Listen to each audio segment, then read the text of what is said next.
Capítulo 1577. O Suneater, parte 1. O imitador acenou com a mão, emitindo uma rajada de vento que fez Zinia bater contra a parede com tanta força que o novo fermento sangrento se abriu na parte de trás de sua cabeça. Um movimento dos dedos do falso Falmouth fez Frey flutuar no ar, forçando-o a se aproximar, enquanto uma lâmina de ar se formava ao redor da mão esquerda do mago, emitindo um zumbido. Sinta-se à vontade para gritar, garoto. Isso não vai te ajudar com a dor, mas com certeza tornará a experiência mais engraçada para mim. O homem vestido de azul disse enquanto apreciava o terror no rosto de Zinia e Filia. Matar-me então rapidamente não lhe deu prazer. Ele havia trabalhado duro para garantir que desta vez ninguém o interrompesse e que ele pudesse montar outra obra-prima, como a exposição que havia deixado na casa da cotovia. Sinta-se à vontade para seguir seu próprio conselho. Os olhos de Tezuka brilharam com caos e fúria quando ele saiu de seu espaço dimensional. Ele agarrou o braço direito estendido do homem de manto azul que estava prestes a tocar Frey e torceu-o com tanta violência que o braço quebrou em 3 lugares ao mesmo tempo. O pulso, a urna e o rádio se quebraram em uníssono quando o punho direito do Filgja atingiu o rosto do homem como um meteoro. Tire as mãos dos meus filhos. O híbrido abominação Varg rugiu quando o homem com o rosto de Falmouth foi lançado voando, arrombando a porta e disparando no ar como se tivesse sido atingido por uma catapulta.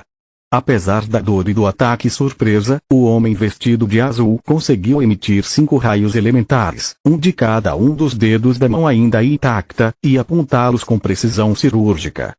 As caudas revestidas de Davros de Tezuka interceptaram os feitiços antes que pudessem atingir os corações e cabeças de suas respectivas vítimas. Zogar? Zinia perguntou confusa. A criatura à sua frente tinha mais de 2,5 metros, 8,2, de altura, vestindo uma armadura prateada completa sobre pelo preto e empunhando uma espada longa cuja superfície preta estava coberta de estrelas.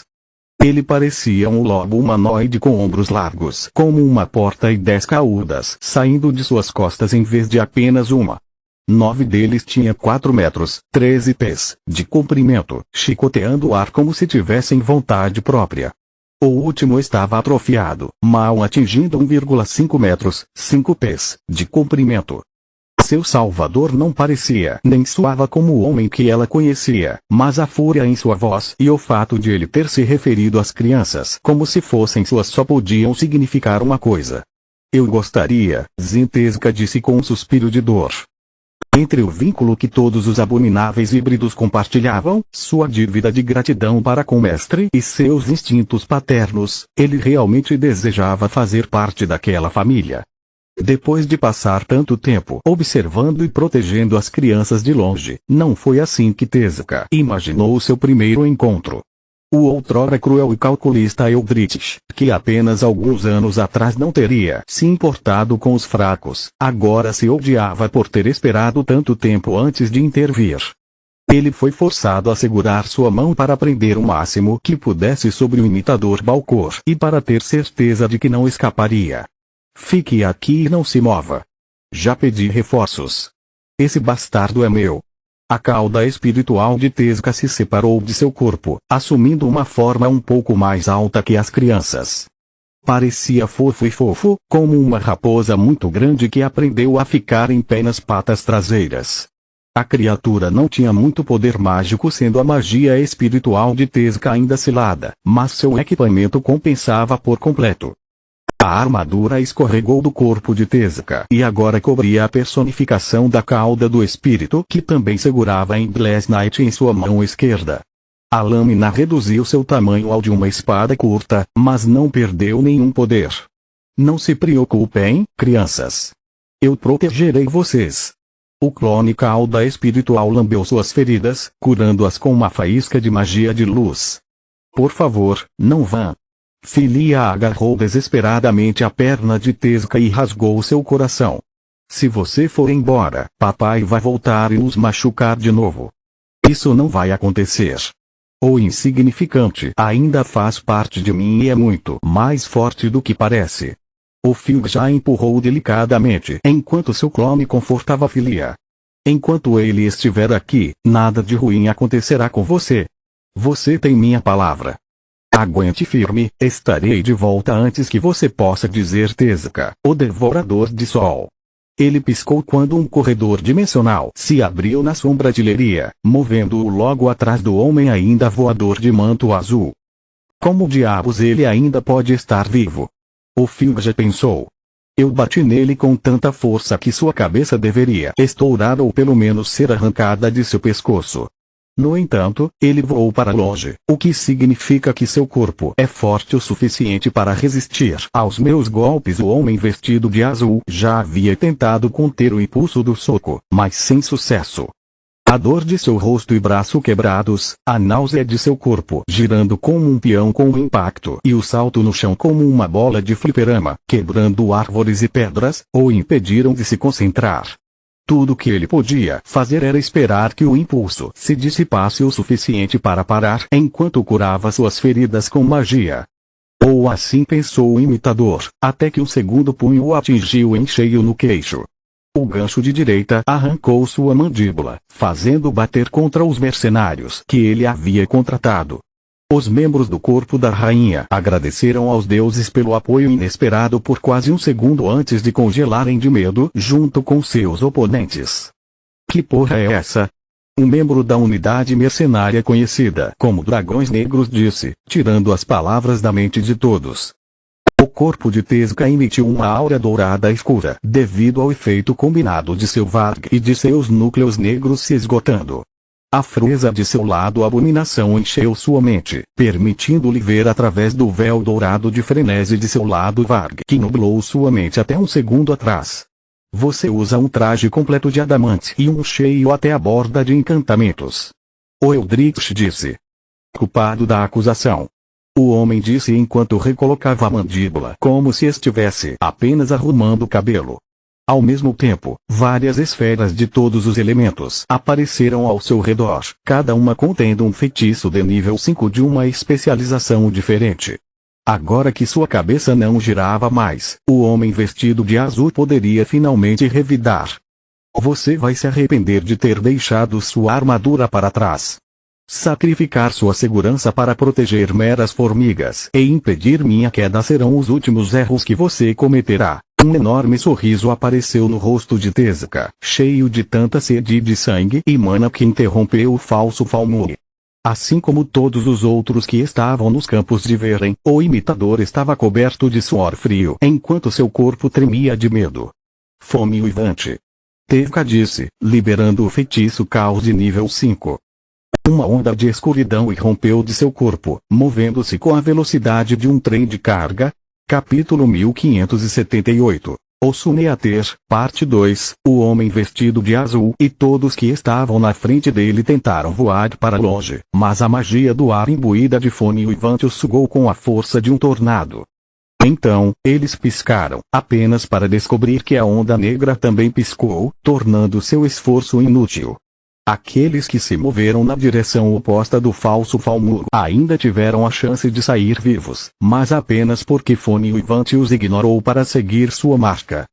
O homem vestido de azul continuou piscando sem parar, assim como o feitiço de Tezuka. Ele tentou se mover em direção aos membros do corpo da rainha, esperando que o monstro também se preocupasse com eles, mas o Field já não se importava com ninguém além dos Ievals. Ele ficou entre o falso Falmug e a casa de Zinnia, de modo que a única maneira de alguém chegar perto deles era passando por ele. Eu adoraria conduzir esse feitiço enorme na casa daquela garota, mas se eu fizer isso, vou me encontrar entre uma rocha e uma posição difícil. O lado bom é que quanto mais eu me afasto daquele lobo, mais fácil deve ser escapar de seu feitiço. Não tenho ideia de como a magia das trevas pode ser tão rápida, mas todos os elementos só podem se afastar de seu lançador antes de perderem sua integridade. Mantendo distância, já reduzi pela metade o poder do feitiço e em breve, você nunca lutou contra um mago dimensional, não foi? Tezuka apareceu atrás do homem vestido de azul enquanto ele se concentrava em estabelecer suas melhores defesas contra o ataque aparentemente inevitável. O fio já estando tão perto de Fone Uivante retornou o feitiço ao seu poder total, enquanto um soco nas costas do falso Falmurgo quebrou sua espinha e o enviou contra a onda do caos. Tevka não estava realmente com medo de Zinnia, ele manteve sua posição apenas para atrair o inimigo para uma armadilha. A cauda espiritual que ele deixou com eles usava sua armadura Suneater que, assim como sua nova espada Endless Night, era feita de Davros puro. Uma das vantagens de ser uma criatura de tamanho normal era que Tezca poderia realmente usar para si os lingotes Davros que ele acumulou ao longo dos milênios. Um corpo humanoide exigia muito menos metal do que o necessário para cobrir uma criatura do tamanho de um dragão. Além disso, muitos feitiços de qualidade de vida, como redução de peso ou a capacidade de comprimir e expandir à vontade, não eram necessários, permitindo que o Filgja fizesse com que Bitra encantasse a armadura apenas com habilidades voltadas para a batalha.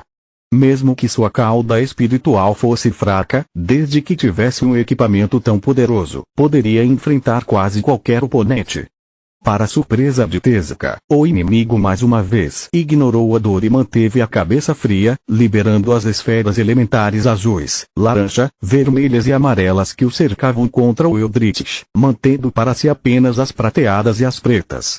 Fome Uivante engolfou o falso Falmurgo, envolvendo-se em torno de sua marca e matando todos os mercenários que encontrou em seu caminho antes de implodir.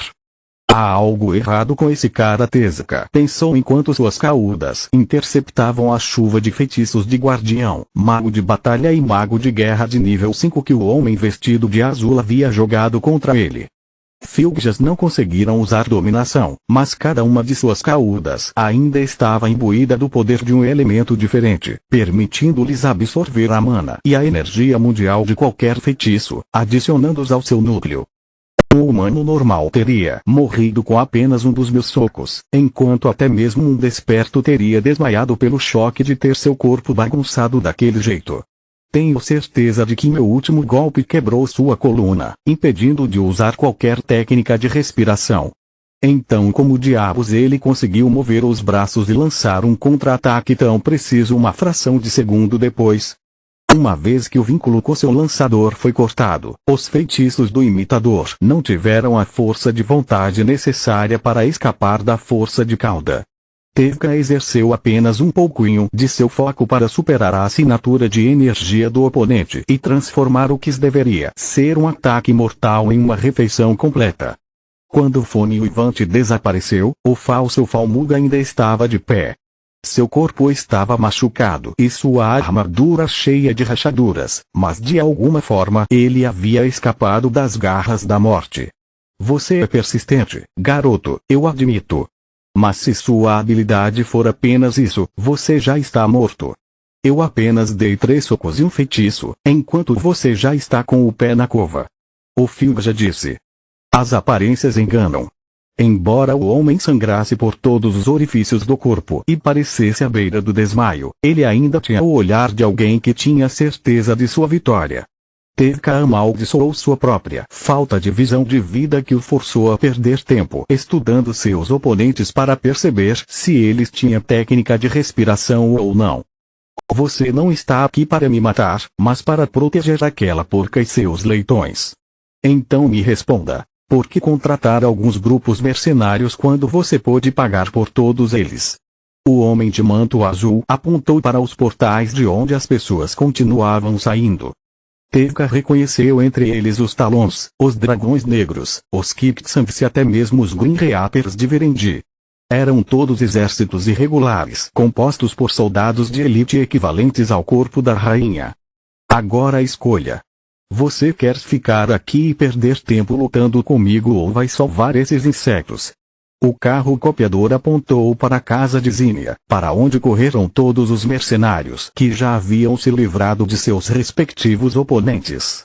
Plano inteligente, mas não importa quantas partículas de poeira você junte, basta uma rajada de vento para espalhá-las. Tevka respondeu enquanto lançava uma barragem de feitiços de caos de nível 4, vazio uivante. Cada uma das lanças negras era tão grossa quanto uma pequena árvore e tão rápida quanto uma bala.